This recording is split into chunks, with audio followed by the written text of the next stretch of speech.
అంత వేగంతో ఆయన వెళ్ళిపోతుంటే కిందనున్నటువంటి సముద్రుడు చూశాట. సాగరం చూసి ఒక మాట అనుకుంది, అయ్యో పైన వెడుతున్నవాడు మహానుభావుడు స్వామి హనుమ వెడుతున్నారు. అహం ఇక్ష్వాకునాథేన సగరేణ ప్రవర్తిత ఇక్ష్వాకు సచివశ్చాయం నవసీదితుమర్హతి. ఇక్ష్వాకు వంశంలో పుట్టినటువంటి సగర చక్రవర్తి యొక్క కుమారులైన 60,000 మంది సగరులు భూమిని గోతులు పెట్టి తవ్వేస్తే ఆ గోతులలోకి వచ్చి నిలబడిపోయినటువంటి నీటి చేత సాగరములు ఏర్పడ్డాయి. మీరు విన్నారు కదా బాలకాండలో. ఆ సగరలు భూమిని తవ్వేయడం, లోపలికి వెళ్ళడం, గుర్రాన్ని తీసుకురావడం, ఆ సగర చక్రవర్తి అశ్వమేధ యాగం చేయడం, ఆ తర్వాత వాళ్ళందరూ కపిల మహర్షి చేత దగ్ధమైపోవడం, ఆ బూడిదని మళ్ళీ ఉద్ధరించడానికి వాళ్ళందరికీ ఊర్ధ్వలోకాలు కల్పించడం కోసమని భగీరథుడు గంగావతరణం చేయించి గంగని తీసుకురావడం విన్నారు కదా. వాళ్ళు భూమికి పెట్టినటువంటి గోతులలో నిలబడిపోయినటువంటి నీటి చేత ఏర్పడినటువంటివి కాబట్టి వాటికి సాగరములని పేరొచ్చింది. సాగరములు ఏర్పడడానికి ఇక్ష్వాకు వంశంలో పుట్టిన సగర చక్రవర్తి కారణము కనుక అటువంటి ఇక్ష్వాకు వంశంలో పుట్టినటువంటి రామచంద్రమూర్తి యొక్క కార్యం మీద వెడుతున్నటువంటి హనుమ సముద్రం మించి వెడుతున్నారు కనుక ఆయనకి ఆతిథ్యం ఇవ్వడం మన ధర్మం. ఇవాళ మన ఇంటి మీద నుంచి ఆయన వెడుతున్నారు. అందుకని ఒక్కసారి ఆయనని ఆహ్వానించి ఆయనకి ఆతిథ్యం ఇవ్వాలి. ఇవ్వాలంటే ఆయన దిగాలి. ఎక్కడ దిగుతారు? సముద్రంలోకి. సముద్రంలోకి దిగమని పిలవకూడదు కదా, అది ఉప్పు నీరు. ఏమనిస్తారు? ఆతిథ్యం. అందుకనిట గబగబా సగరుడు తనలో ఉన్నటువంటి మైనాక పర్వతం వంక చూశాట. అది బంగారు పర్వత శిఖరములతో ఉంటుంది, బంగారు శిఖరములతో ఉంటుంది. పిలిచి ఒక మాట చెప్పాడు, ఊర్ధ్వమూల మధశ్చైవ శక్తిస్తే శైలవద్ధతం పాతాళస్య అప్రమేయస్య ద్వారమావృత్య తిష్టసి. నిన్ను దేవేంద్రుడు ఎందుకు అడ్డంగా బారేశాడో తెలుసా? పాతాళలోకంలో ఉండేటటువంటి రాక్షసులు అప్పుడప్పుడు సముద్ర మార్గంగా భూమి మీదకి వస్తూ ఉండేవారు. అలా రాకుండా చెయ్యడం కోసమని పాతాళానికి ఉన్నటువంటి పెద్ద రంధ్రానికి అడ్డంగా పడింది మైనాక పర్వతం. పడితే భలే పడిందిరా, ఇంకా కింద వాళ్ళు పైకి రారు రాక్షసులను అలా వదిలేశాడు ఇంద్రుడు. అందుకని నువ్వు అప్పటి నుంచి ఆ రంధ్రానికి అడ్డంగా పడ్డావు. కానీ నీకో శక్తి ఉంది. తిర్యగూర్ధ మదశ్చైవ శక్తిస్తే శైలవర్ధితం. నువ్వు పైకి వెళ్ళగలవు, కిందకి రాగలవు, పక్కలకి పెరగగలవు. నువ్వు ఇవ్వాల ఆతిథ్యం ఇవ్వాలి స్వామి హనుమకి.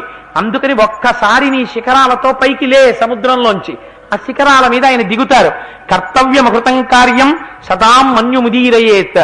మహాత్ములైనటువంటి వారికి కోపం ఎప్పుడు వస్తుందో తెలుసా? చెయ్యవలసినటువంటి పని చెయ్యవలసిన సమయంలో చెయ్యకపోతే ఆగ్రహం వస్తుంది. మహానుభావుడు ఆయన పెడుతున్నారు. ఇప్పుడు ఆయన్ని స్వాగతం పలకాలి, ఆతిథ్యం ఇవ్వాలి. ఇప్పుడు నువ్వు ఊరుకుంటే నిన్ను క్షమించడు. అందుచేత ఒక్కసారి పైకి లే అన్నారట. అనేటప్పటికీ ఆ మైనాక పర్వత శిఖరాలు సముద్రంలోంచి పైకొచ్చేటప్పటికి దర్శయామాస శృంగాణి సాగరేణ నియోజిత శాతకుంభమయైర్ దివ్యైర్ సకిన్నర మహోరగై. అవి బంగారు శిఖరాలు. చిత్రం ఏమిటంటే సూర్యకిరణాలు ఆ బంగారు శిఖరాల మీద పడ్డాయిట. అప్పటి వరకు లేవు పైకి, ఇప్పుడు పైకి వచ్చాయి. ఎప్పుడైతే బంగారు శిఖరాల మీద సూర్యకిరణాలు పడ్డాయో ప్రతిఫలించి ఎర్రటి కాంతి వచ్చి ఆకాశం అంతా కప్పేసింది. కప్పేటప్పటికీ శిఖరాల్ని చూశారట స్వామి హనుమ. ఓహో, ఇప్పటి వరకు కనపడలేదురా, ఇప్పుడు చూసేటప్పటికీ ఏవో బంగారు శిఖరాలు పైకొస్తున్నాయిరా. ఇది మధ్యే లవణతోయస్య విఘ్నోయమితి నిశ్చిత. ఖచ్చితంగా ఉప్పు సముద్రంలోంచి బంగారు శిఖరాలు పైకొచ్చాయంటే ఎవరో నా గమనాన్ని నిరోధించడానికి అడ్డొస్తున్నారనుకున్నారట. అనుకుని వరసాపాతయామాస జీమూత వివమారుత. ఒక్కసారి తన వక్షస్థలంతో కొట్టారట శిఖరాల్ని. కొడితే చూర్ణములై కింద పడిపోయి ఆ పర్వత శిఖరాలు. పడిపోతే మహానుభావుడు మైనాకుడు మనుష్య స్వరూపాన్ని పొంది తన శిఖరం మీద తానే నిలబడి ఆయన్ని పిలిచాడు. అతిథిక్కిల పూజార్హ ప్రకృతోపి విజానత. అయ్యా, మామూలు వాణ్ణే అతిథిగా వస్తే విడిచిపెట్టాం, నువ్వో సామాన్యమైనటువంటి అతిథివా? నువ్వు మాకొక ప్రత్యేకమైనటువంటి ఉపకారం చేసినటువంటి విశిష్టమైనటువంటి అతిథివి. ఎందుచేత? కృతేచ ప్రతికర్తవ్యం దేశధర్మ సనాతన సోయం తత్ ప్రతికారార్థి తత్వ సమ్మానమర్హసి. మహానుభావ, ఉపకారం చేసిన వాడికి ప్రత్యుపకారం చెయ్యడం అనేటటువంటిది చెయ్యవలసినటువంటి పని. నీ వలన ఉపకారాన్ని ఇక్ష్వాకు వంశంలో ఉన్న వారి వల్ల సముద్రం ఉపకారం పొందింది. నీ తండ్రి కేసరి వల్ల మేము ఉపకారం పొందాం. ఎందుకని? కృతయుగంలో పర్వతాలకి రెక్కలుండేవి, ఎక్కడికి కావాలంటే అక్కడికి ఎగిరి వెళ్ళిపోయేవి. వజ్రాయుధాన్ని ఎక్కువ పెట్టాడు కొట్టేస్తానని. అది బంగారు పర్వతమే, కానీ ఎగరలేకపోయింది. ఎందుకని?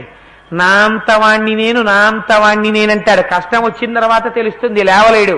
అప్పుడు ఇంకోడు వచ్చి ఉపకారం చెయ్యాలి. మిత్రుడు గనక వాయుదేవుడు